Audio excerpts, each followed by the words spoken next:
Hey, I'm live. What is up, ladies and gentlemen? One Piece chapter 1114, The Wings of Icarus.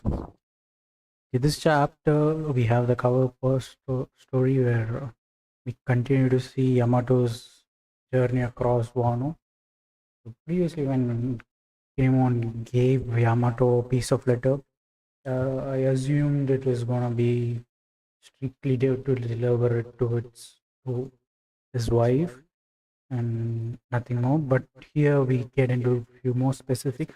I actually like this whole idea behind Yamato's travel. It's not just to give a letter to Kinemon's wife. uh, Kiku, I believe it's her name. This one has a solid purpose, a respectable purpose, if you ask me.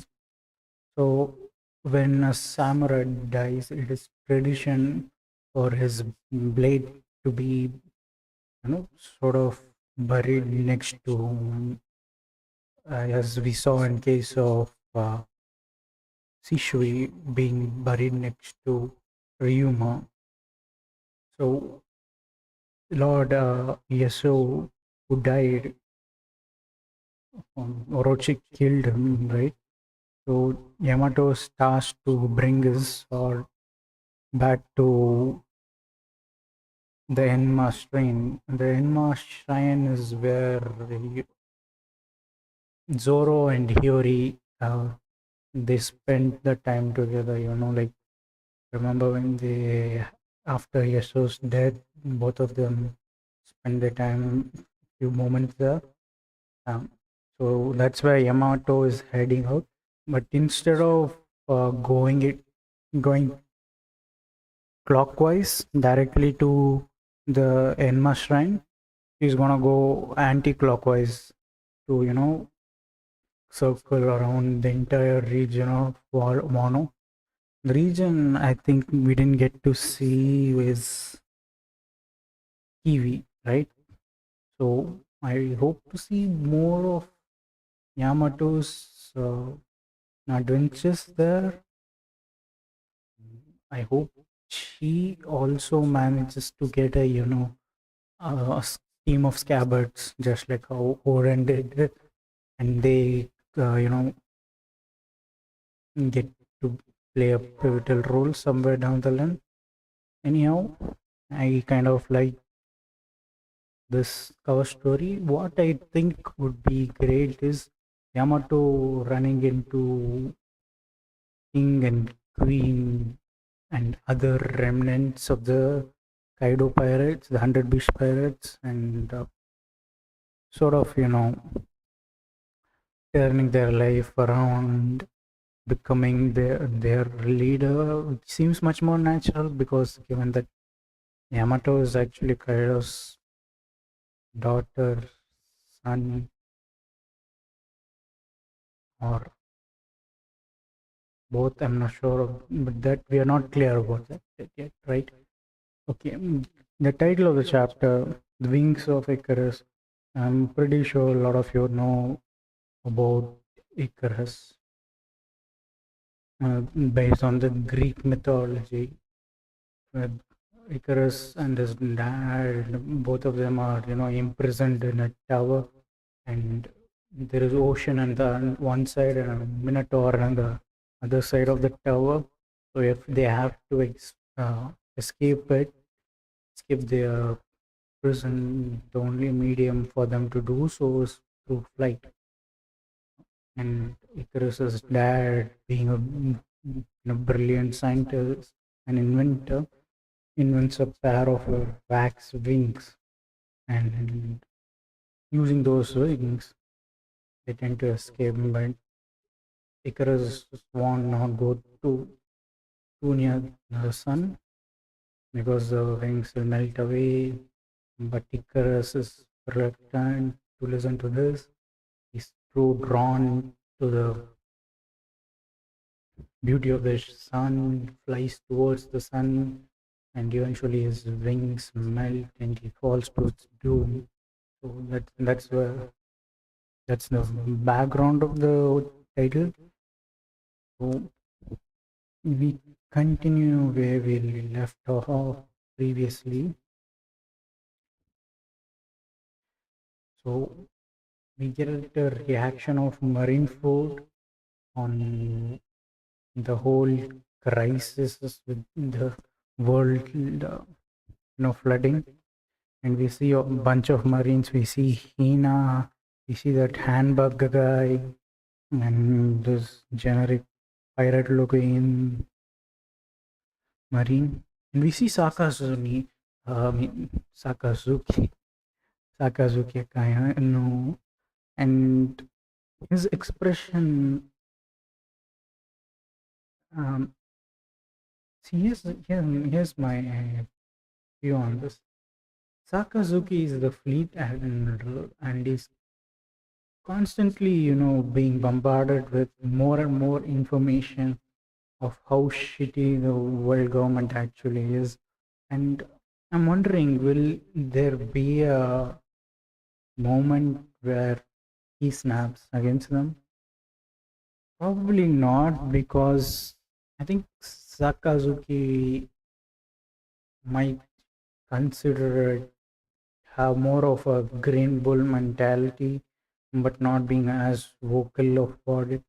Like he understands that the celestial dragons are God and they can do whatever they want, but he's not happy about it.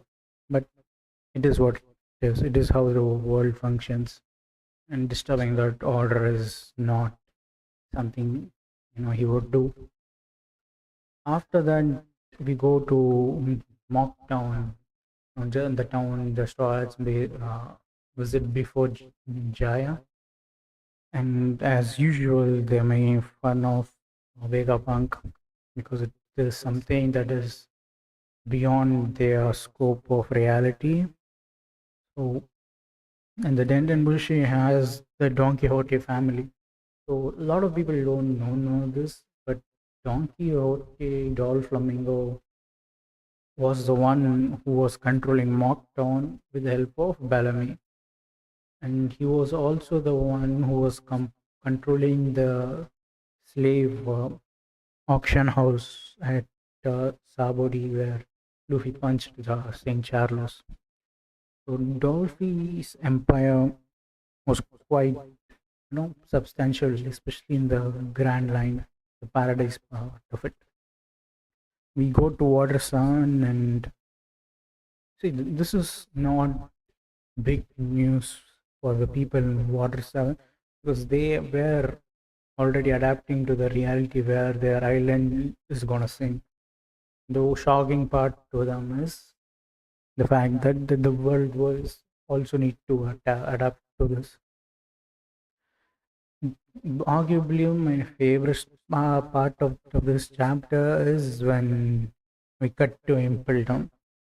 We see Doflamingo, and Doflamingo's laughter. It implies that he knew that this was coming, as in, like, it's not the thing that the world is gonna get destroyed, haha, laughter.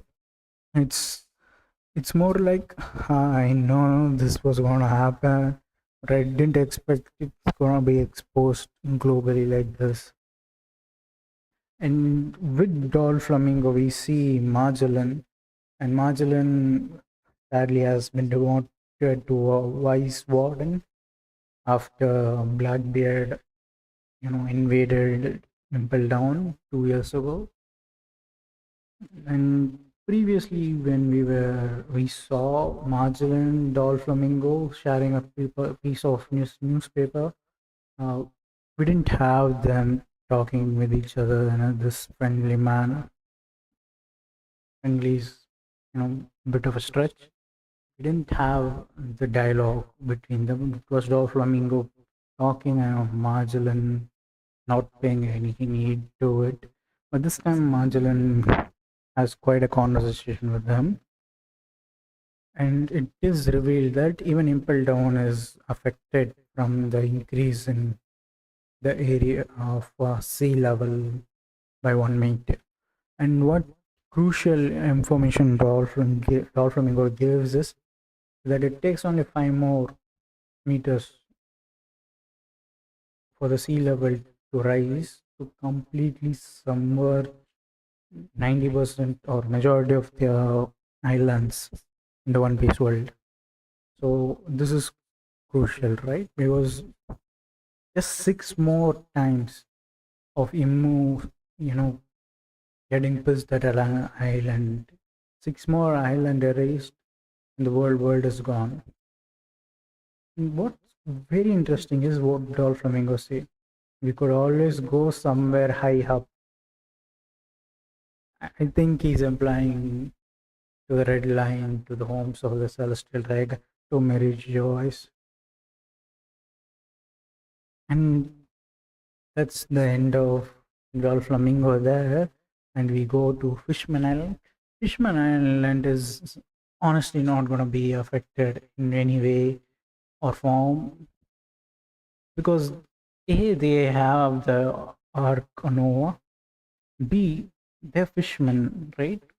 Mm, that should have been A. They are fishermen, so it's nothing. It's gonna not gonna affect them in any way, right? We cut back to Egghead Island, where we see where the marine soldiers were not really high up, kind of uh, being torn with this revelation. And I think as the message progresses, this might start the civil war within the Marines.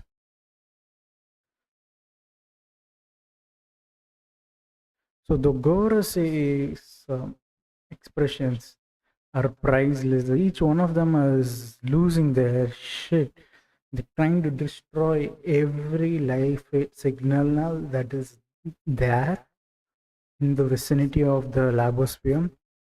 So I don't know how exactly they're gonna do this. Are they gonna find the individual targets and destroy them, or is it gonna be a one big, a Borog or Kairos kind of thing? I think uh, we saw Saint Marcus Mars uh, use some move which was similar to Kairos Borog. So the message keeps continuing, and Vegapunk in the message predicts about the earthquake. It basically tells that if there is a earthquake which is impacting on a global scale, and there is a rise in sea level, only then consider my message.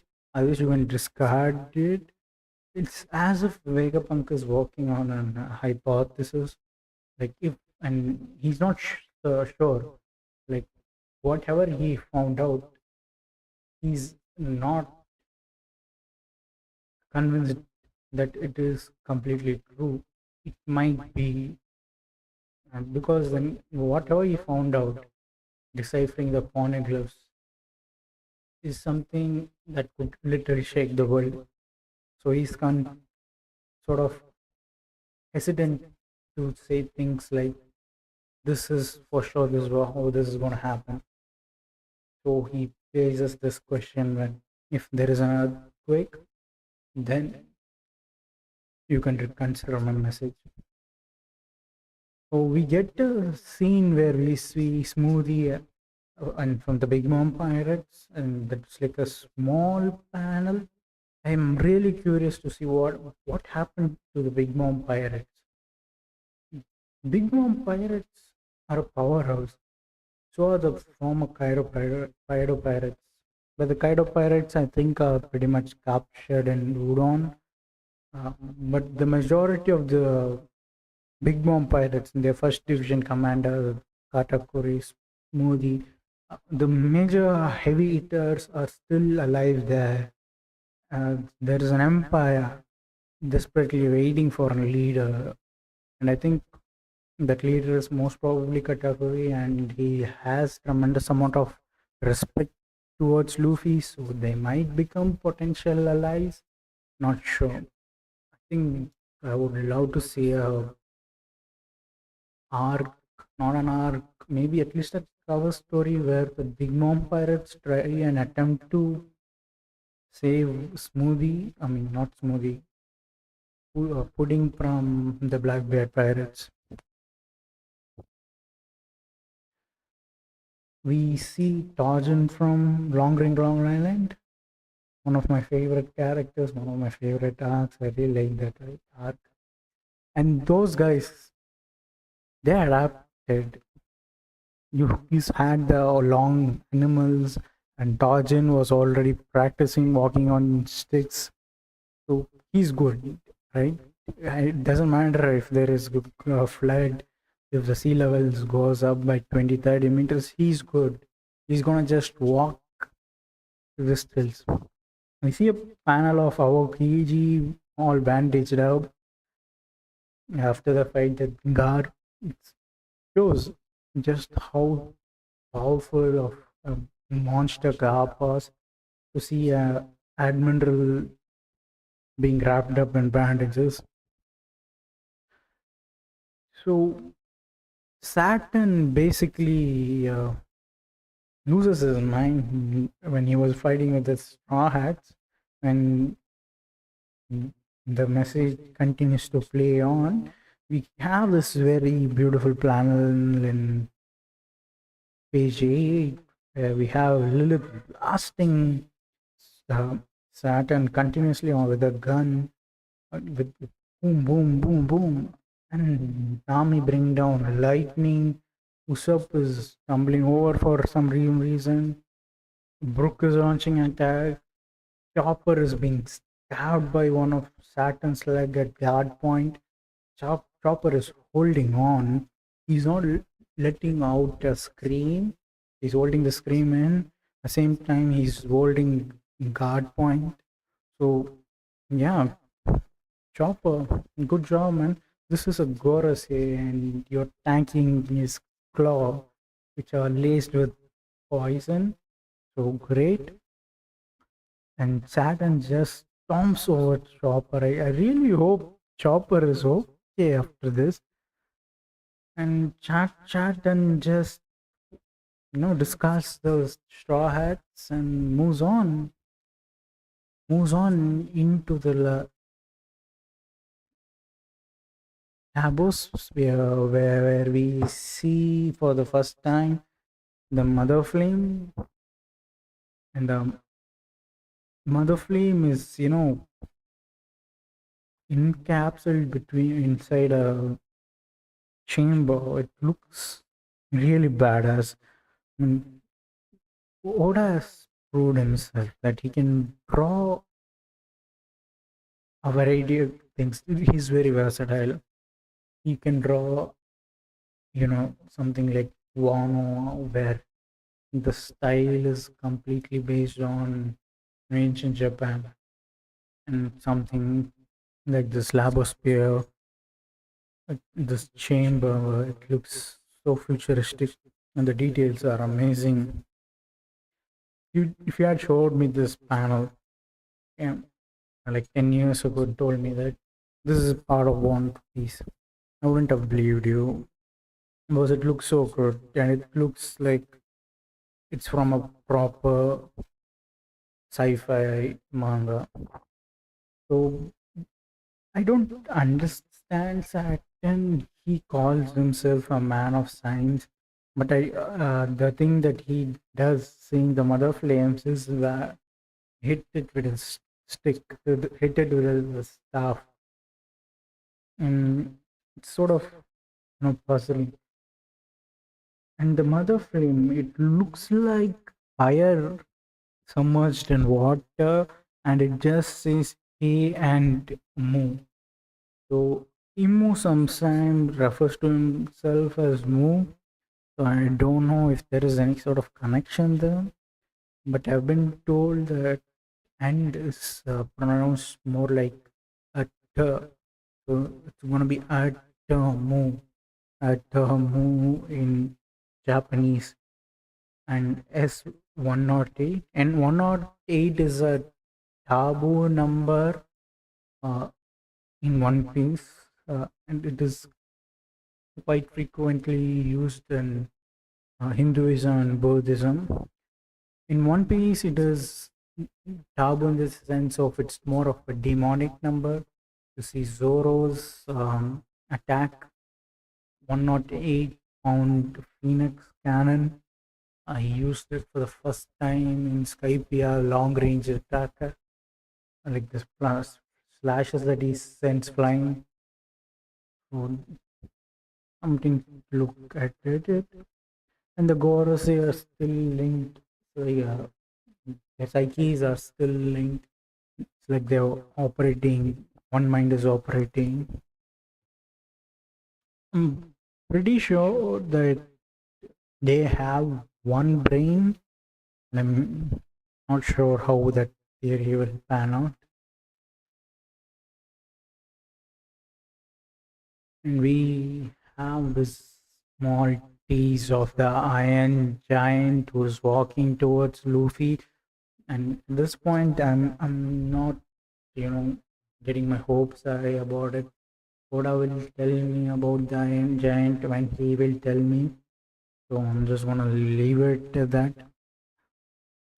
These uh, giants running away, and you have this huge boar engulfed in flame chasing them. It is something comical, to see this. And I think Luffy desperately needs a power up or something of that order to deal with the Gorosei at least, because I don't see him hurting them. And even if he's hurting them, he's either in gear 5, putting everything that he has got and doing damage to them. Most of them, he's able to hurt Saturn, he's able to hurt the, the Earthworm, but the boar, yeah, he's not able to hurt that. We cut to Mary Joyce when Vegapunk's message is running, and there are so many things happening in the background. So it's hard for us to focus on both. So we will try to do our best. We see Emu, and Emu is not speaking anything. He's very silent, which is concerning. Maybe he might show up. He might show up at Egghead and kill everyone there, apart from the Gorosei. I'm including the Marines, even Kizaru. Uh, we'll see about that though. The most interesting panel here is Saint Charlo's sister. She's confused. She doesn't understand what the Void Century is. And Vegapunk has explained that 900 years ago, 100 years of history was lost. And after 100 years of history, what the world government has been found. My favorite panel of this chapter has to be this panel in page number 11, where we have Saul, sort of listening to this message and figuring out where Vegapunk is going, lying back, picking his leg up, and just laughing, listening to the rest of the broadcast. I'm so happy to see Saul. I never expected that I'd see him.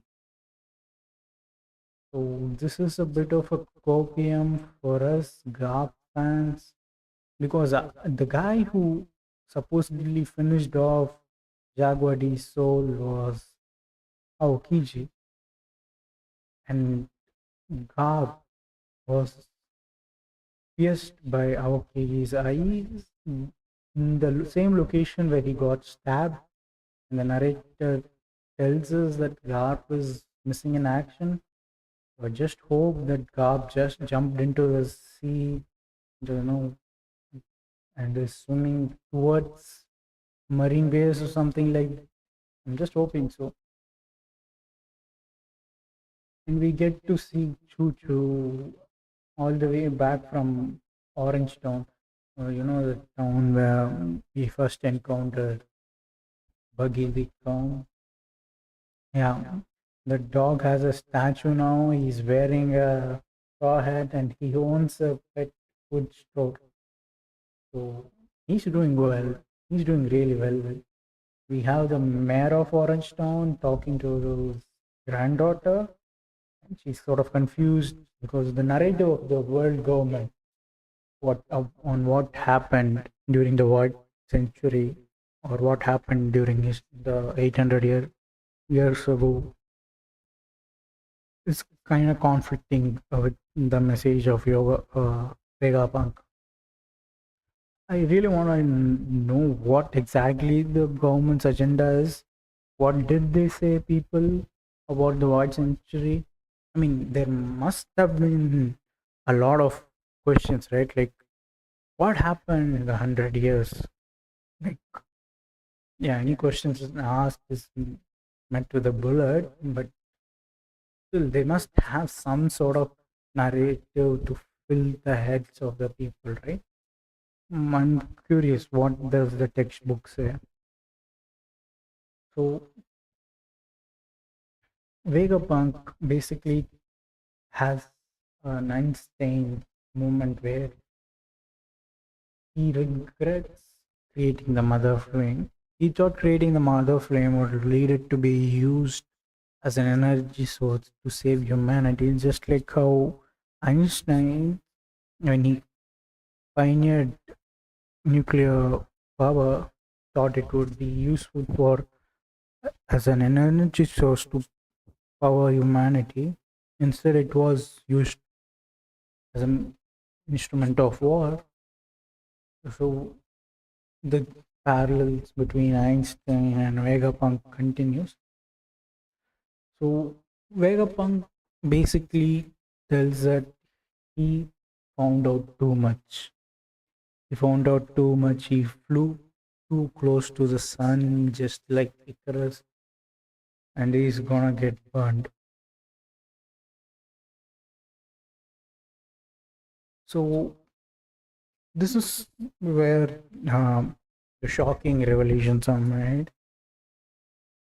Vegapunk introduces Joy Boy. Joy Boy was a character or a person who was born 800 years ago in an advanced civilization, and he was the first person to go to sea and call himself as a pirate. So, few things to note here. Vegapunk tells us that this is a tale of a person who was called Joy Boy. He refers to him as a main character of this tale. So it feels more like Vegapunk is describing a fictional story, and Nika and Joy Boy. Nika existed, at least the myth of Nika existed even long before the Joy Boy's era. So Nika is basically an alpha myth which was, adopted. It's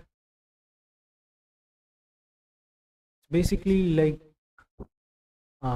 believing in Superman, and Superman actually shows up, something like that.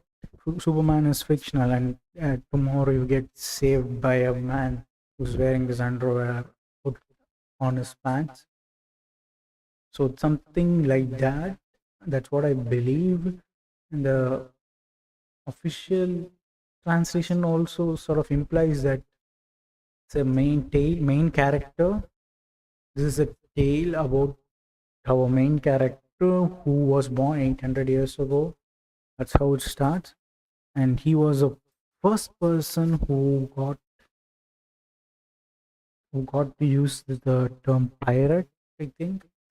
I'm pretty sure they were criminals in the sea long before Joy Boy.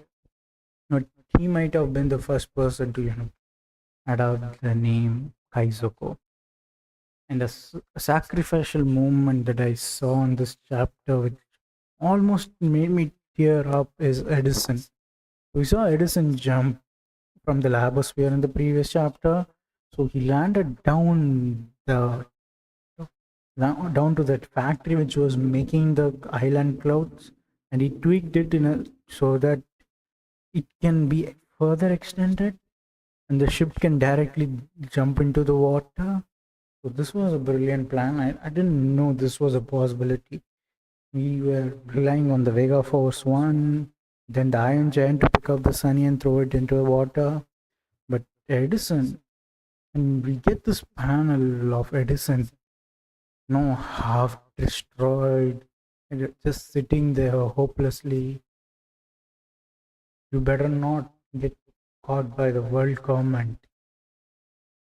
I really hope Edison gets saved. I hope someone picks him up, or Usopp, or Brooke, or someone, or even Robin, using a devil fruit picks him up as they're jumping down. So I don't want to see him die. This guy, kind of love the small little guy. It will be really sad to see him die. I hope he survives. So right now, I think only Lilith is gonna survive because we have York, who's completely turned evil. If she survives, she's gonna go with the world government. We have Atlas. Shaka died. Who else am I missing? So we have Atlas, Lilith, and Edison, right? So I hope Edison makes it. I'd love to see Edison in Elbaf. So the last panel, Vegapunk talks about Joy Boy and Luffy. Previously, in the last chapter, I thought that when Luffy punched the big fat boar, he used claims that he himself conjured with his red hawk. But that's not the case. The boar is actually generating the heat. Luffy punching it, and Luffy's hand gets on fire, and Luffy's not able to hurt this foe. And we see Luffy crying. And one more thing I believe is worth note is that Luffy actually said that this attack is gonna work. So he has the Nika fruit which converts all his wildest imagination into reality.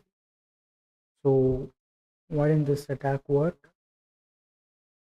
He's gonna need something else. I don't think it's gonna cut it if Luffy continues in the same manner. He was not doing anything, and I don't see something which is able to stall all five Gorosei as the Straw Hats escape. And can they even escape? Like the Goroseis can use summoning jutsus and no sort of pop anywhere. So it's gonna be fun to see how they get out from this and see a very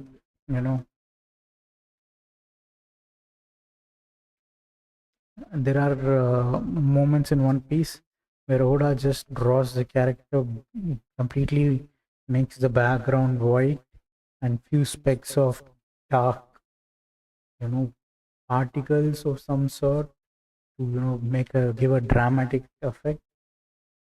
Vegapunk is shown the first one to be called a pirate. So we end, and there is a break next week. I absolutely hate it that there is a break. Golden Week just ended in Japan, and we have another break, and really pissing me off.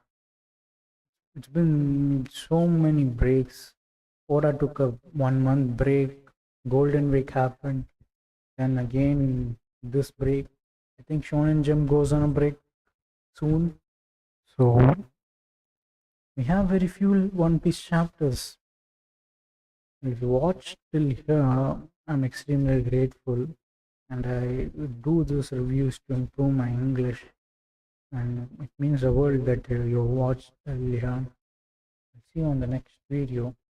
Thank you. Bye bye.